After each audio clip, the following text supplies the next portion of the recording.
Assalomu alaykum aka. Bilojniy salfetka olasizmi? Olaman qizim, nechi pul? O'zingiz bilganingizni bera olasiz. Xo'p, bilaman. Mana qizim. Aytgancha qizim, maktab vaqtida siz nima bilan ishlar qilib yuribsiz?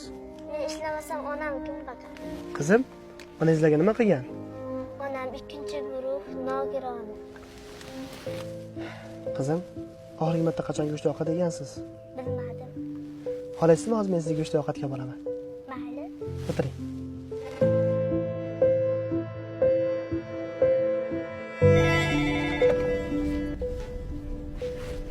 Alo.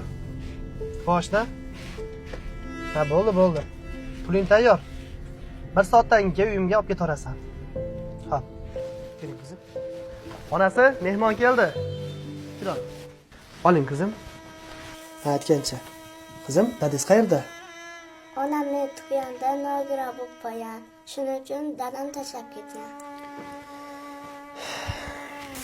Oling qizim.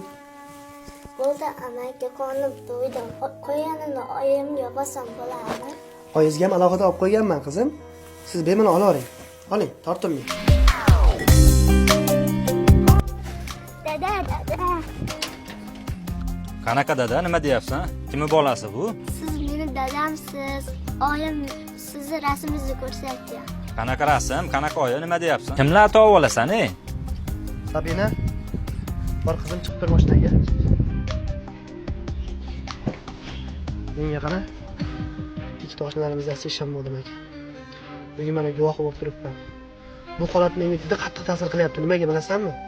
Chunki men 5 yildan beri tirnoqqa zorman. Farzandga muhtojman. Menga qara. Tug'dirishni bilgan, boqib katta qilib qo'yishni ham bilish kerak, tushundingmi? Bu sen bilan yashaydimi, yashamaydimi? Voyaga yetguncha boqib katta qilib qo'yishing kerak sen. Mana, turinglar. Ko'zimga ko'rinma qaytib. Yurak bag'ri yarab qo'zim. Qizim, bugundan boshlab sening dadang kim desa, meni ko'rsatavergan, xo'pmi? Seni yetim